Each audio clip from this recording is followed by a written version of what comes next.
അമൃത് ഭാരത് എക്സ്പ്രസിന് ഉത്തര മലബാറിൽ സ്റ്റോപ്പ് അനുവദിച്ചതുമായി ബന്ധപ്പെട്ട് ക്രെഡിറ്റിന് ശ്രമിച്ച രാജ്മോഹൻ ഉണ്ണിത്താൻ എംപിക്ക് തിരിച്ചടി. സുരേഷ് ഗോപിയുടെ ഇടപെടലിനെ തുടർന്നാണ് സ്റ്റോപ്പ് അനുവദിച്ചതെന്ന് വ്യക്തമാക്കുന്ന റെയിൽവേ മന്ത്രാലയത്തിന്റെ കത്ത് പുറത്തുവന്നു.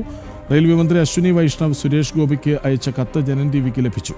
കാഞ്ഞങ്ങാട്, നീലേശ്വരം, പയ്യന്നൂർ എന്നിവിടങ്ങളിലാണ് സ്റ്റോപ്പ് അനുവദിച്ചത്. വിവരങ്ങളുമായി ശ്രീകാന്ത് ഒപ്പം ചേർന്നു. ശ്രീകാന്ത്, ഇതിപ്പോൾ രാജ്മോഹൻ ഉണ്ണിത്താൻ മാത്രമല്ല, നമ്മുടെ കൊടിക്കുന്നിൽ സുരേഷ് അടക്കമുള്ളവർ ഈ ക്രെഡിറ്റ് പലപ്പോഴും അടിച്ചു മാറ്റാനുള്ള ശ്രമം നടത്താറുണ്ട്, അതിനുള്ള PR വർക്കുകൾ നടത്താറുണ്ട്. പക്ഷേ പലപ്പോഴും അതങ്ങനെയല്ല എന്ന് ട്രോളുകളും വരാറുണ്ട്. ഇതിപ്പോൾ സുരേഷ് ഗോപി ആവശ്യപ്പെട്ടതിനെ തുടർന്നാണെന്ന് അശ്വിനി വൈഷ്ണവിന്റെ കത്ത് തന്നെ വ്യക്തമാക്കുന്നു. എന്താണ്? കൃഷ്ണരാജ്, ഈ എട്ടുകാലി മമ്മൂഞ്ഞുമാർ എന്ന് നമ്മൾ കേട്ടിട്ടുണ്ട് പല കഥകളിലും. ഏതാണ്ട് അതിന് സമാനമായ രീതിയിലാണ് നിലവിലിപ്പോൾ രാജ്മോഹൻ ഉണ്ണിത്താന്റെ ഭാഗത്തു നിന്നും ഒരു ഇടപെടൽ വന്നിട്ടുള്ളത്. അതായത് ഈ അമൃത് ഭാരത് എക്സ്പ്രസിന് ഉത്തര മലബാറിൽ സ്റ്റോപ്പ് അനുവദിച്ച സംഭവത്തിൽ ക്രെഡിറ്റ് അടിച്ചെടുക്കാനുള്ള രാജ്മോഹൻ ഉണ്ണിത്താൻ MPയുടെ ശ്രമത്തിന് ഇപ്പോൾ വലിയ തിരിച്ചടി സംഭവിച്ചിരിക്കുന്നു. സുരേഷ് ഗോപിയുടെ ഇടപെടലിനെ തുടർന്നാണ് സ്റ്റോപ്പ് അനുവദിച്ചത് എന്ന് വ്യക്തമാക്കുന്ന റെയിൽവേ മന്ത്രാലയത്തിന്റെ കത്ത് ഇപ്പോൾ പുറത്തു വന്നിരിക്കുകയാണ്. റെയിൽവേ മന്ത്രി അശ്വിനി വൈഷ്ണവ് സുരേഷ് ഗോപിക്ക് അയച്ച കത്ത് ജനം ടിവിക്ക് കിട്ടുകയും ചെയ്തു. കാഞ്ഞങ്ങാട്, നീലേശ്വരം, പയ്യന്നൂർ എന്നിവിടങ്ങളിലായിരുന്നു സ്റ്റോപ്പ് അനുവദിച്ചത്.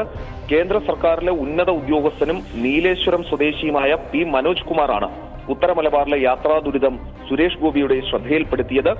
താൻ ആവശ്യപ്പെട്ട പ്രകാരമാണ് സ്റ്റോപ്പ് അനുവദിച്ചതെന്ന് രാജ്മോഹൻ ഉണ്ണിത്താൻ ഫേസ്ബുക്കിലൂടെ അവകാശപ്പെടുകയും തുടർന്ന് ഫ്ലെക്സ് ബോർഡുകൾ വെക്കുകയും ചെയ്തിരുന്നു. ഇത് വലിയ ചർച്ചയായി മാറുന്നതിനിടെയാണ് സുരേഷ് ഗോപിയുടെ ആവശ്യാനുസരണമാണ് ഇങ്ങനെയൊരു സംഭവം അനുവദിച്ചത് എന്ന് വ്യക്തമാക്കി അശ്വിനി വൈഷ്ണവ് തന്നെ ഇപ്പോൾ കത്ത് പുറത്തുവിട്ടിട്ടുള്ളത്.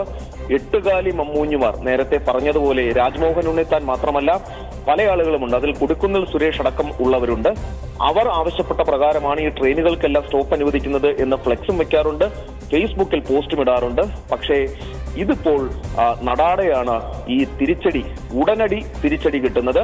രാജ്മോഹൻ ഉണ്ണിത്താന് തൽക്കാലം പിന്മാറാം. സുരേഷ് ഗോപി ആവശ്യപ്പെട്ട പ്രകാരമാണ് ഈ സ്റ്റോപ്പ് അനുവദിച്ചത്. നീലേശ്വരം സ്വദേശിയും കേന്ദ്ര സർക്കാരിലെ ഉന്നത ഉദ്യോഗസ്ഥനുമായ P മനോജ് കുമാറാണ് ഈ യാത്രാ ദുരിതം സുരേഷ് ഗോപിയുടെ ശ്രദ്ധയിൽപ്പെടുത്തിയത്. സുരേഷ് ഗോപി ഇടപെട്ടതിനെ തുടർന്ന് സ്റ്റോപ്പ് അനുവദിക്കുന്നു. പക്ഷേ അതിന്റെ ക്രെഡിറ്റ് അടിച്ചു മാറ്റാൻ രാജ്മോഹൻ ഉണ്ണിത്താൻ ശ്രമിക്കുന്നു. അത് പൊളിയുന്നു. വിവരങ്ങൾ നൽകുകയായിരുന്നു ശ്രീകാന്ത്.